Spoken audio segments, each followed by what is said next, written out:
الله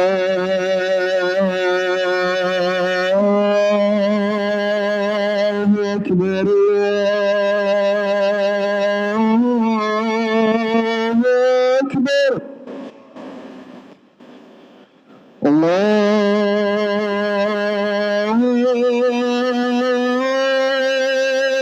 أكبر الله أكبر أشهد أن لا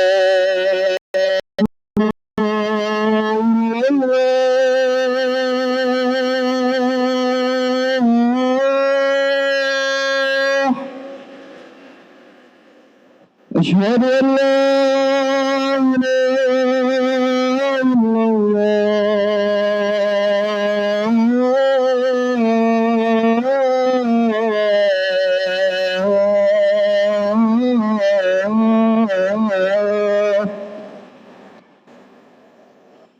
أشهد أن محمد رسول الله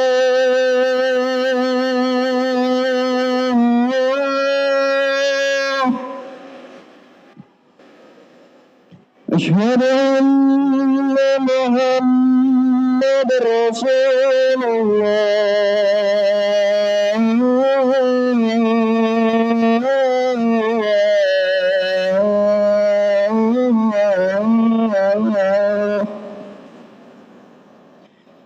حي على الصلاة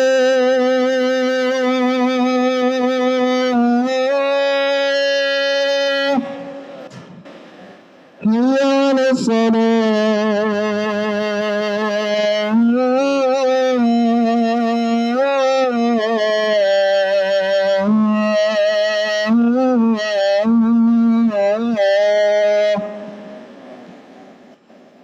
حي على الفلاح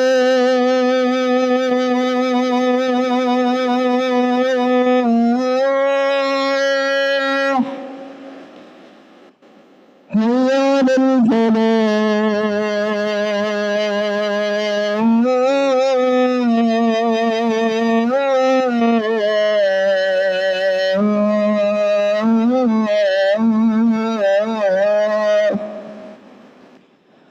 الله أكبر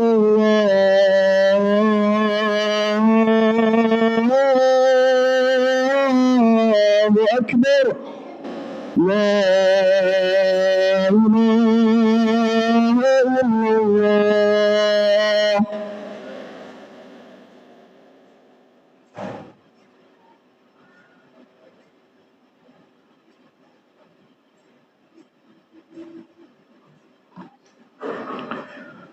إله إلا الله الحمد لله رب العالمين والعاقبة للمتقين ولا عدوان إلا على الظالمين أشهد أن لا إله إلا الله الملك الحق المبين وأشهد أن محمدا عبده ورسوله صادق وعد الأمين اللهم فصل وسلم وبارك على سيدنا ومولانا محمد وعلى آله وأصحابه ومن تبعه بإحسان إلى يوم الدين أما بعد فيا أيها المسلمون اتقوا الله حق تقاته ولا تموتن إلا وأنتم مسلمون وقال الله تعالى في كتابه الكريم أعوذ بالله من الشيطان الرجيم بسم الله الرحمن الرحيم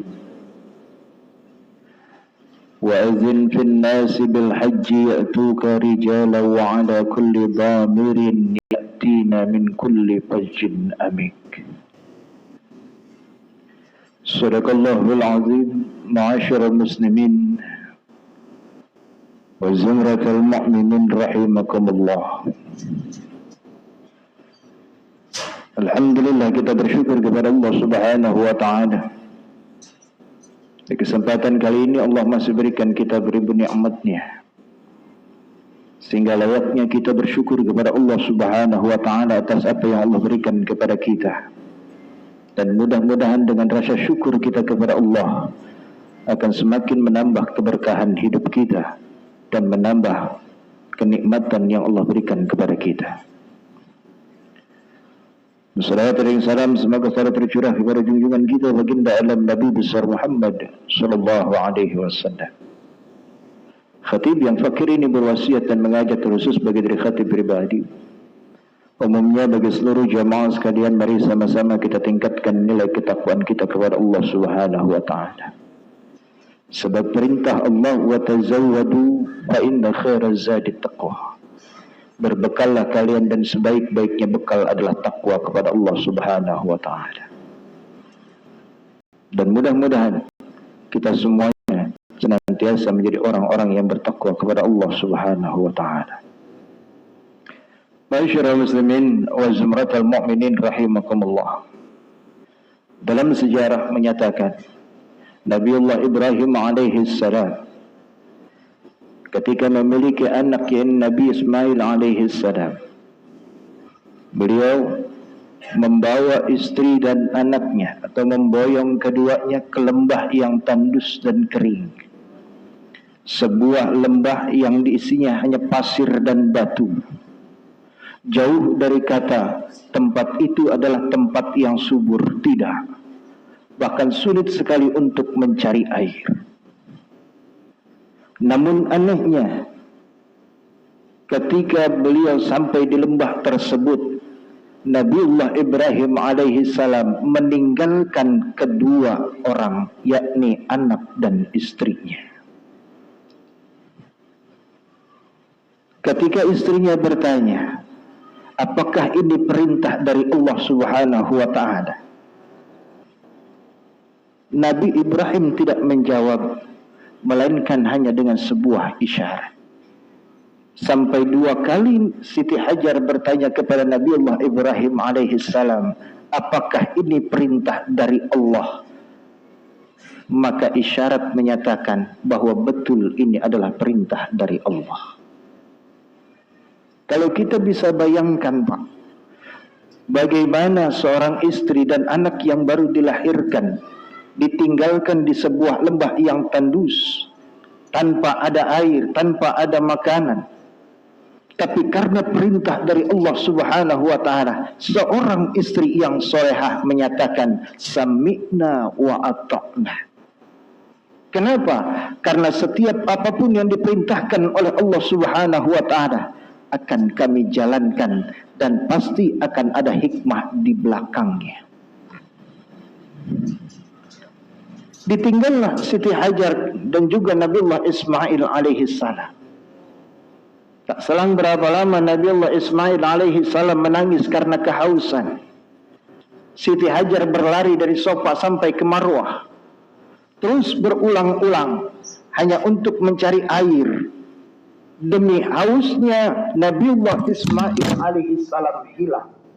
Kasih sayang orang tua terhadap anak, sampai rela naik bukit turun bukit hanya untuk menyenangkan anaknya jangan sampai menangis dan kehausan.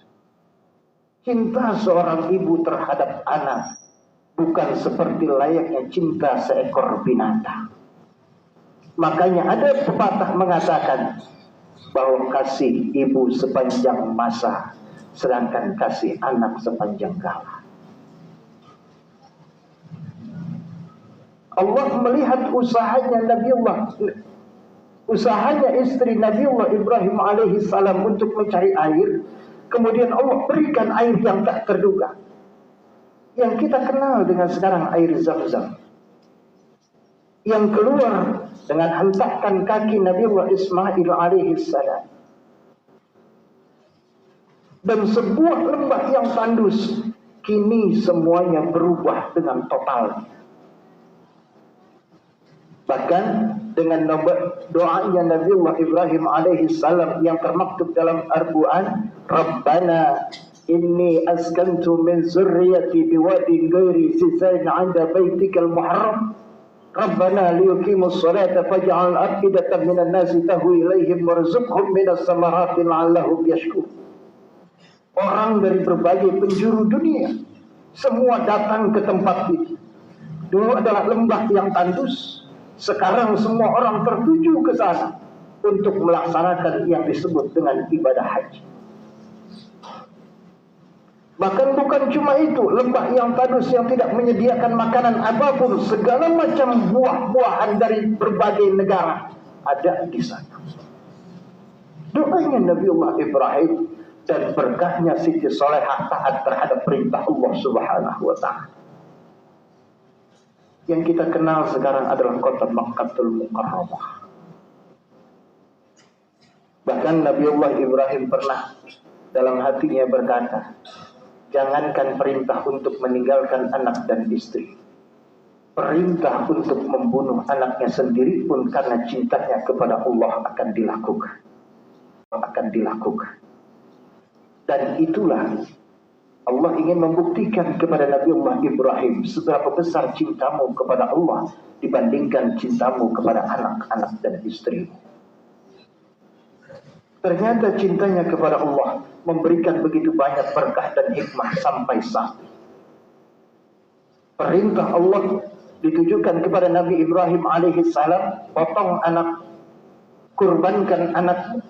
Demi cintamu kepada Allah Subhanahu wa Ta'ala diperintahkan untuk membunuh, bahkan memotong Nabiullah Ismail alaihissalam. Tapi seorang anak yang soleh, kalau itu memang perintah Allah, lakukan. Dan istri yang solehah, kalau itu perintah Allah, saya tidak bisa untuk melarangnya. Beda kalau seandainya itu terjadi di zaman sekarang. Kemungkinan cinta kepada Allah yang lebih sedikit dibandingkan cinta kepada keluarganya. Inilah perbedaan makna cinta yang khalid, sehingga akhirnya Nabiullah Ibrahim alaihissalam disebut dengan Khalilullah sebagai kekasih Allah Subhanahu wa Ta'ala. Dan inilah awal bermula bagaimana sejarah untuk melaksanakan ibadah haji semuanya tertuju kepada Makkatul Mukarramah. Lalu hikmahnya apa yang dapat kita ambil sekarang?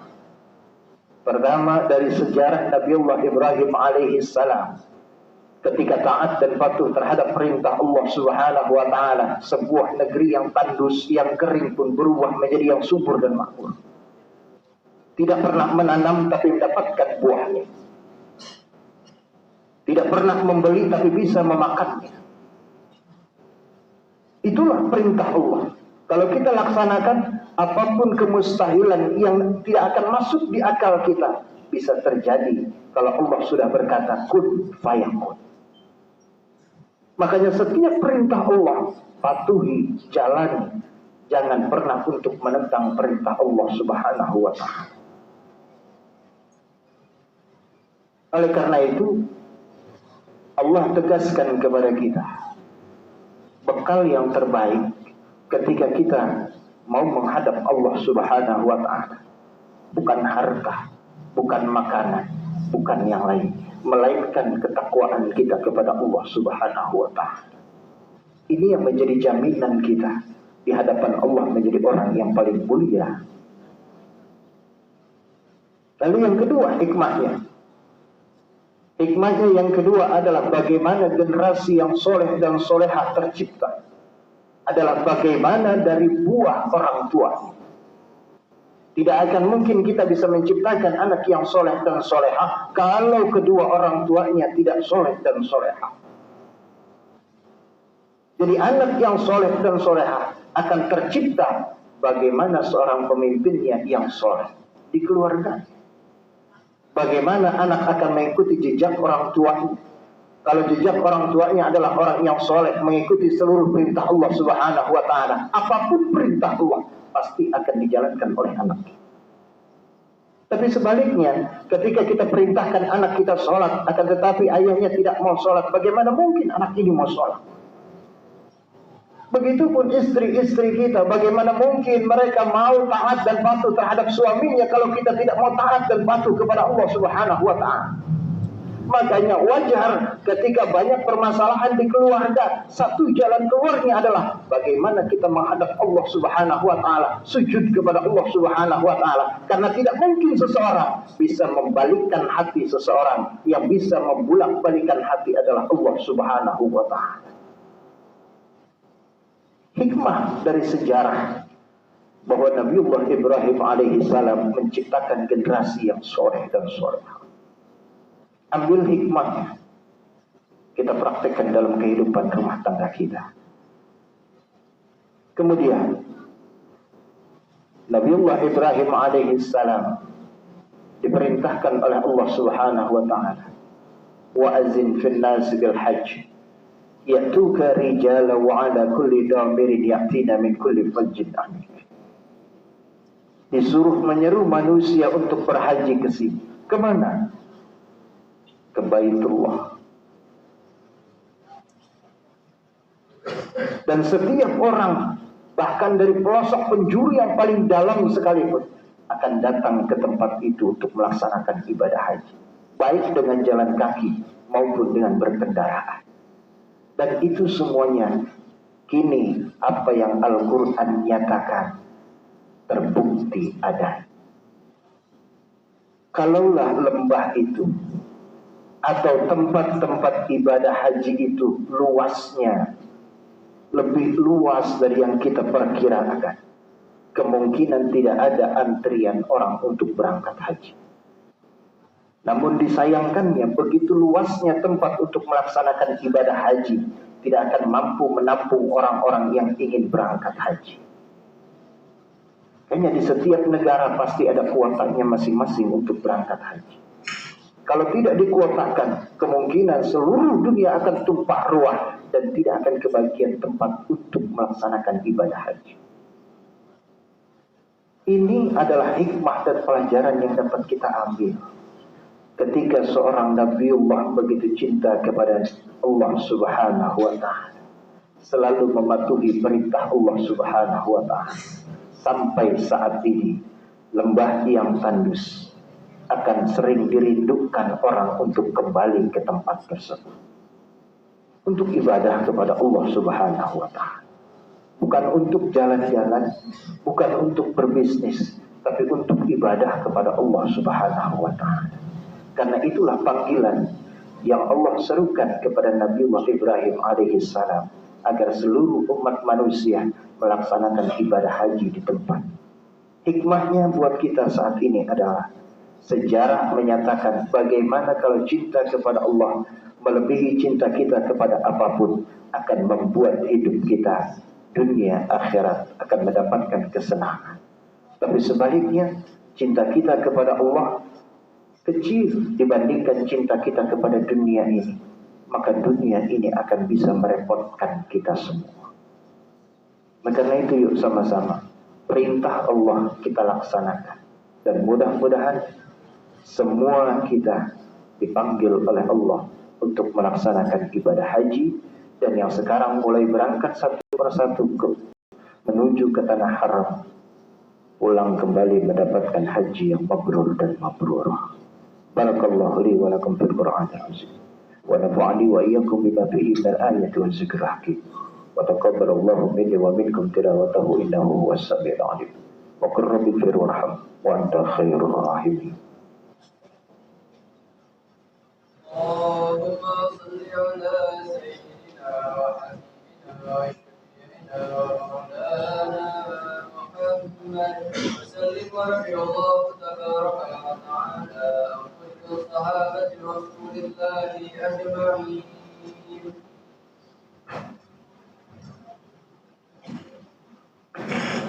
الحمد لله حمدا كثيرا كما أمر.